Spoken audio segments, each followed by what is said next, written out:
Hoje à noite Deus tem uma palavra para o teu coração. Hoje à noite o Senhor quer falar contigo. O texto é tão conhecido que quase não carece de leitura. É provável que se eu mandasse vocês recitarem, vocês diriam de cor.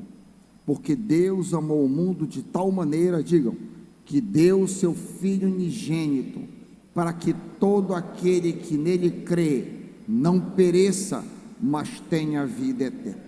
Texto conhecidíssimo de vocês, que eu queria falar em especial hoje à noite com você que não conhece a Jesus, você que está visitando aqui a igreja hoje à noite, você que foi convidado e nos honra com a sua presença, alegra-nos com a sua presença, mas você nunca entregou a sua vida a Cristo. Eu queria falar com você hoje à noite. Pai, fala aos nossos corações, abre as nossas mentes, ó Deus, abre o nosso entendimento, Pai, queremos nascer de novo, em nome de Jesus, amém.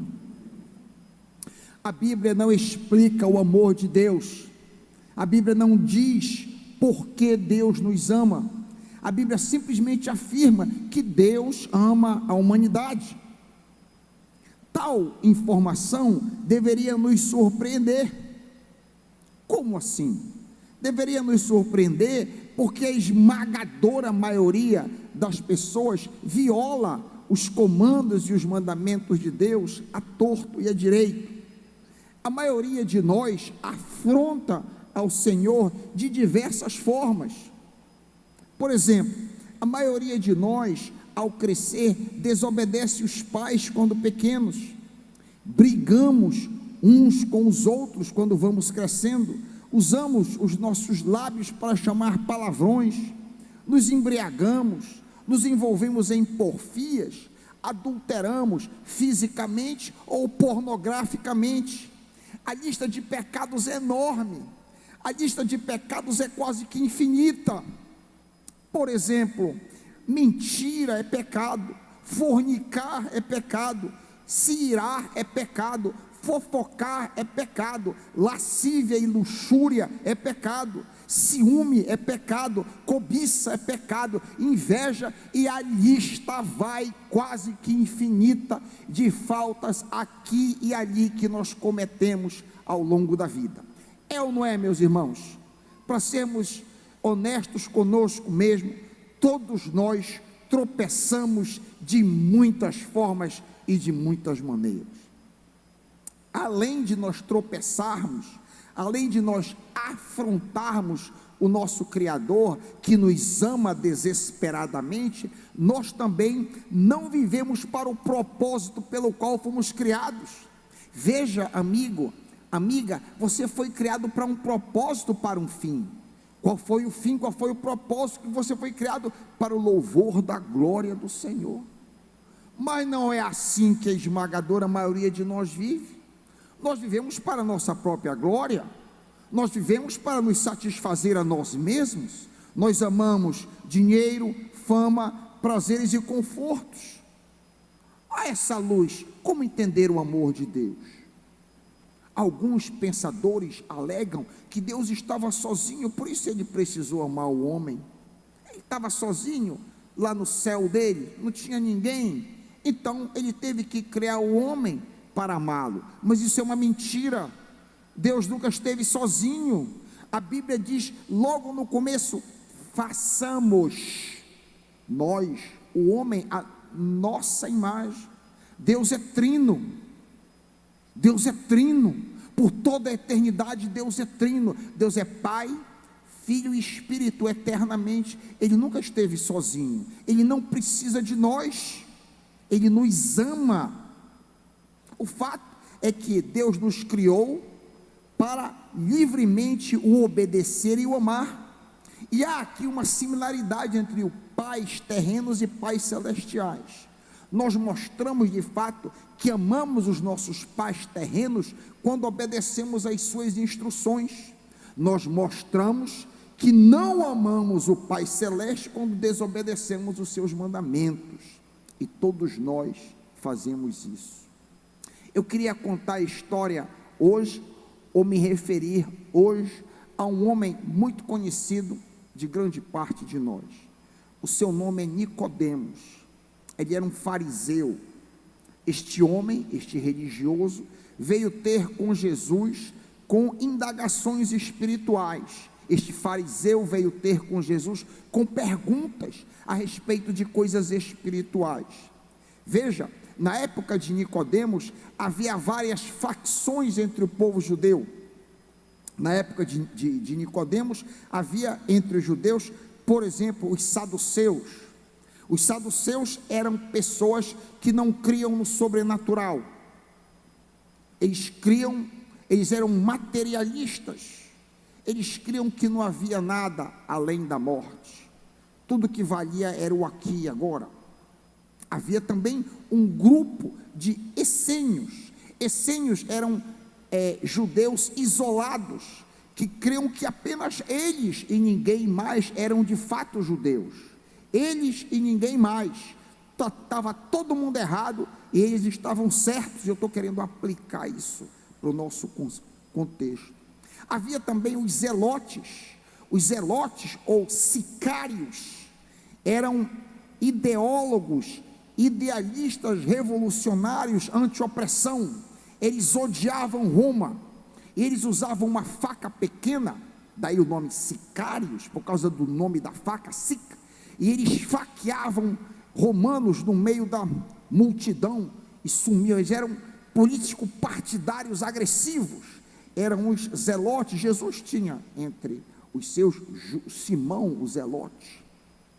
Havia os herodianos da época também. Os herodianos estavam satisfeitos com o status quo. Está tudo bem sobre Roma, não queremos que nada mude nas nossas vidas, apoiamos o atual governo. E havia, como eu disse, os fariseus eram os religiosos da época, se eu puder comparar com os nossos dias. Você se enquadra em algum desses perfis?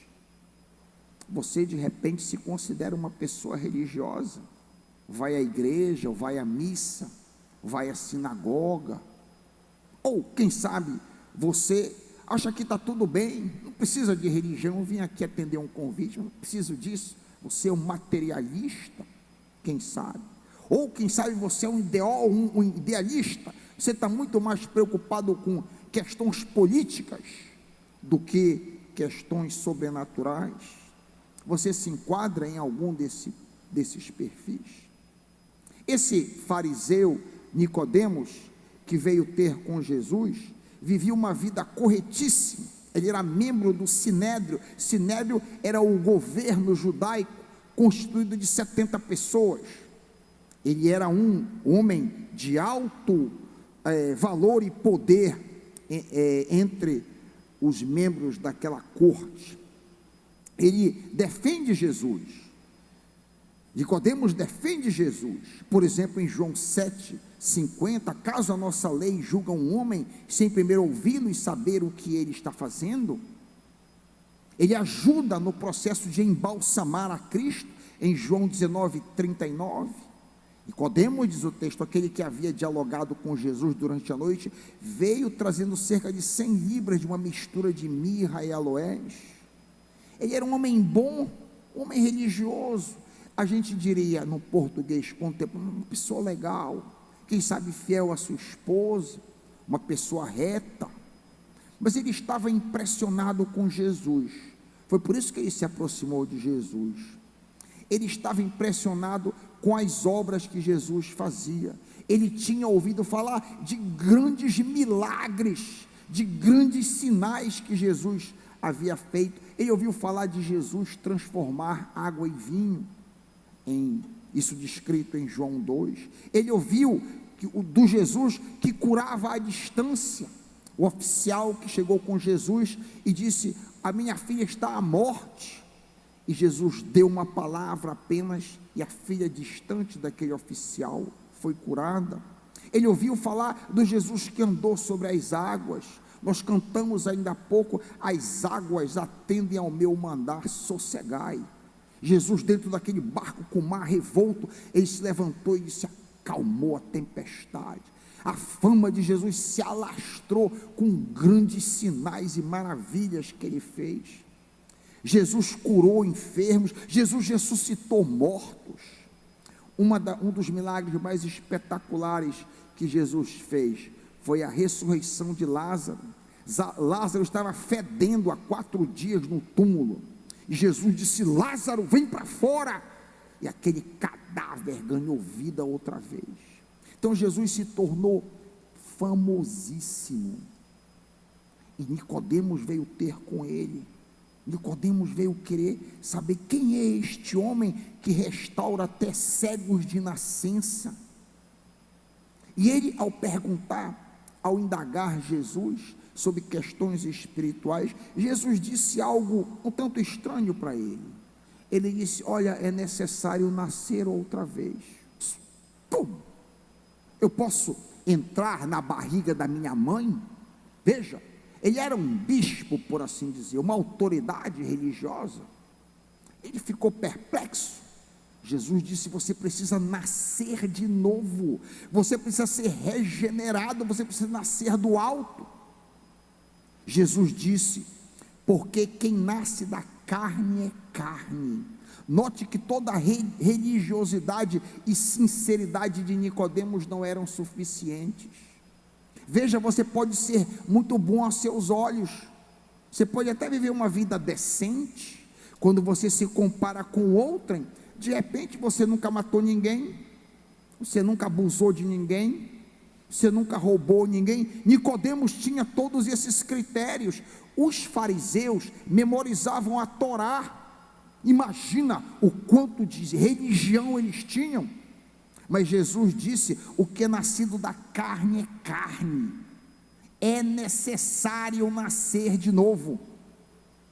Por que razão? Eu citei algumas das obras da carne que todos nós de alguma maneira praticamos, e Nicodemos, crescendo, não foi isento delas: inimizades, porfias, mentiras, ciúmes, iras, discórdia, inveja, bebedice, glutonaria e etc. Veja, eu estou criando uma filha pequena, minha filha tem 1 ano e 6 meses, e há muito tempo eu tinha curiosidade de acompanhar um bebê crescendo. Eu tinha muito desejo de observar esse estado primal. O estado da minha filha, ela não nasceu de novo, então ela não é regenerada. Eu tinha muito desejo de observar algum desses pecados que eu listei aqui. É curioso, qualquer pessoa que criou um filho sabe disso. Você não precisa ensinar nada de errado para o filho, a sua função é ensinar o que é certo. O errado ele já sabe. A minha filha, a gente acha lindo, engraçadinho, mas é pecado. Olha, a minha filha já manifestou vários pecados. Por exemplo, explosão de ira. Explosão de ira, porque não fez o que ela quis, ela correu no rumo do sofá e batendo com a mão, irada. Eu já tinha visto isso no meu neto, no Benjamin, explosões terríveis de ira. Isso é pecado, ninguém ensinou isso está no coração. Ciúme, um outro pecado, listado em Gálatas 5, ciúme é obra da carne, dela pegar o meu braço e tirar da perna da minha esposa, porque ela não quer que pegue, ela quer só para ela. Incrível!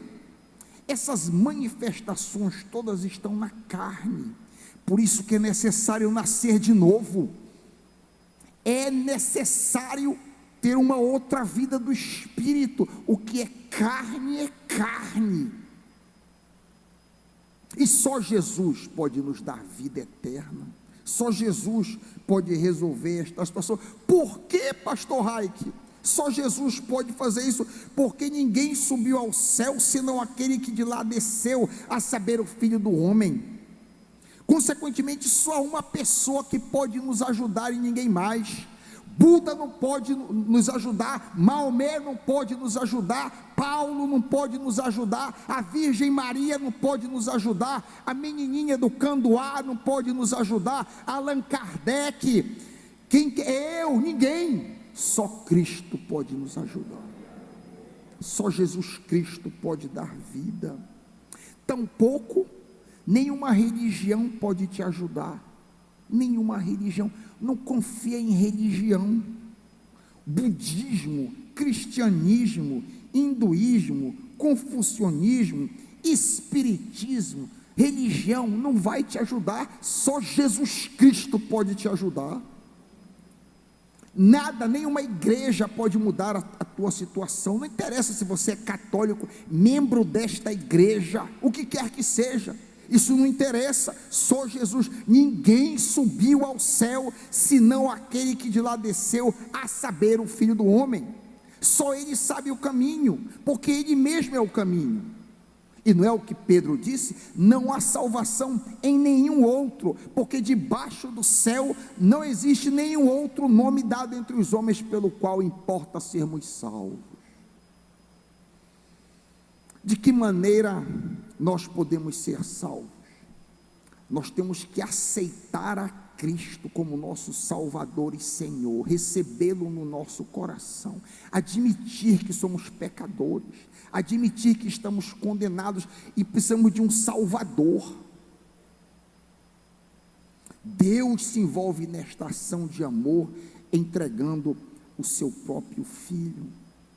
Eu achei tão linda uma história que eu vi certa vez de um culto quem sabe como o nosso, hoje à noite, um culto habitual, cujo pastor, bem mais jovem do que eu, recebeu um pastor muito idoso, um pastor que tinha idade suficiente para ser seu pai, um ancião.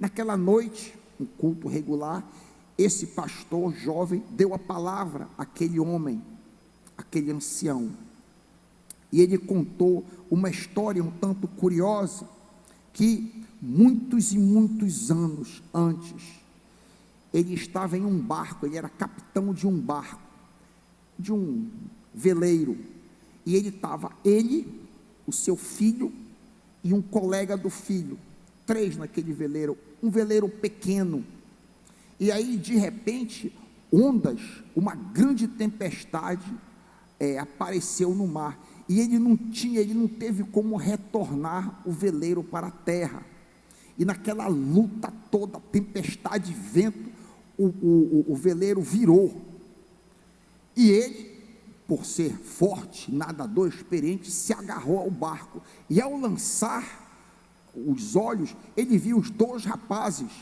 os rapazes agonizando, e ele teve alguns segundos, diz a história, para decidir. Ele tinha uma corda, que ele pegou do veleiro enquanto agarrado, e ele tinha que decidir para quem ele lançaria aquela corda, isso tudo muito rápido, e diz a história, que ele gritou para o filho: meu filho, eu te amo, e lançou a corda para o amigo do filho dele.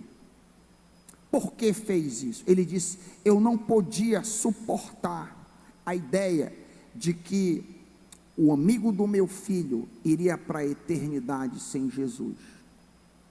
O meu filho era um crente, mas o amigo do meu filho não conhecia Cristo como Salvador e Senhor, por isso eu lancei a corda para o seu amigo. E tinha um adolescente ouvindo aquela história.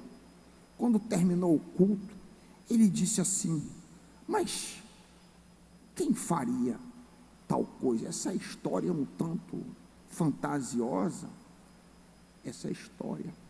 E ele disse: não, eu sou aquele homem, e o seu pastor é o jovenzinho para quem eu mandei a corda. Isso é uma imagem do que Deus fez por nós, sacrificando o seu Filho Jesus, não lançando, permitindo que Jesus perecesse na cruz, permitindo, por assim dizer, que Jesus se afogasse para nos salvar. Que amor tremendo é esse, que amor indizível, o amor do Senhor por nós. O texto diz que Deus amou o mundo de maneira tão apaixonada, que entregou seu Filho para que ninguém pereça no inferno, para que ninguém pereça eternamente, mas tenha a vida eterna. Veja, todos nós estamos condenados. A minha filha precisa nascer de novo. A minha filha Radassa precisa nascer outra vez. Porque, por enquanto, ela é só carne. Ela precisa nascer do Espírito. E você também precisa disso. Você precisa receber a Cristo como seu Salvador e Senhor. E Ele entra no teu coração pelo Espírito Santo. E a Bíblia diz que você passa da morte para a vida, das trevas para a luz. É um milagre. Pastor Raik, como eu posso fazer isso? Eu posso fazer isso hoje à noite? Sim, você pode fazer isso. Muitos aqui fizeram isso. Eu fiz isso sozinho no meu quarto. Uma noite em dezembro de 1990, eu fiz isso no meu quarto. Eu era um religioso, quem sabe como você, um igrejeiro, mas uma noite, sozinho, com 28 anos, eu me ajoelhei no meu quarto, eu entreguei a minha vida para o Senhor Jesus, confessei os pecados que eu tinha feito, 2 abortos, que são 2 crimes, confessei tudo que me veio à mente, me levantei, e uma coisa mudou tremendamente no meu coração. De repente eu passei a ter uma sede por ler a palavra que eu nunca tinha tido. Muita coisa mudou. Eu passei a odiar o pecado. Eu continuei tropeçando, pecando aqui, mas o meu relacionamento com o pecado mudou. Eu não era mais o mesmo. Alguma coisa dentro de mim havia mudado. Uma coisa sobrenatural aconteceu. Eu passei de fariseu religioso para um regenerado em Cristo Jesus. E eu queria te fazer esse convite precioso. Eu queria te dar essa oportunidade de amor hoje à noite. Se você nunca entregou a sua vida a Cristo Jesus como Salvador e Senhor, hoje é a noite da salvação na tua vida. Hoje é a noite que a tua vida vai mudar completamente. Você vai dizer não a Satanás, como esses batizandos fizeram simbolicamente aqui, e sim a Deus. Não é sim a uma igreja, não é não a Satanás e sim para ser batista. Não é isso que eu estou falando, não. Veja bem o que eu estou dizendo. É não para o inimigo e sim para Cristo Jesus. Só Cristo pode salvar, só Ele é o Salvador. Você precisa então se arrepender da sua forma de viver, indiferente, religioso, quem sabe o que quer que seja, e se voltar em confiança para Cristo Jesus que te ama. Existe alguém aqui hoje à noite que quer tomar essa decisão? Você entendeu essa mensagem? Oh, que a igreja esteja orando agora em nome de Jesus. O inimigo não quer que você faça isso. O inimigo vai dizer muita coisa para você agora. Não faz isso. Tu vai deixar de curtir. Olha, o que é que vão pensar de ti? O que é que a tua mãe, o que é que o teu amigo vão pensar de ti? Que tu és careta, que tu és otário. Não ouça a voz do inimigo. Não ouça a voz, ele quer a sua alma. E ele vai dizer também: espera mais um pouco, espera ano que vem, espera. Não, o momento da salvação é agora. Jesus te ama e morreu por ti na cruz do Calvário para te salvar, porque Deus amou o mundo de tal maneira, porque Deus amou tanto o mundo, que deu seu único filho, para lançar a corda para ti hoje à noite, e te resgatar. Existe alguém aqui que quer receber a Cristo Jesus como seu Salvador e Senhor? Levante a sua mão corajosamente, que eu quero orar com você. Levante a sua mão corajosamente. Não dê importância para o que pensam. Levante a sua mão. Hoje é o dia da salvação. Hoje é o dia aceitável. Erga a sua mão. Quero orar contigo hoje à noite. Alguém aí em cima, aí na galeria? Amém. Já vi. Pode baixar. Pode baixar. Alguém à minha esquerda? Amém. Já vi. Pode baixar a mão. Alguém aí para trás? Há lugar aqui para receber, para que você receba Cristo como Senhor e Salvador da sua vida. A mocinha que levantou, vem aqui comigo, eu quero orar contigo. Glória a Deus.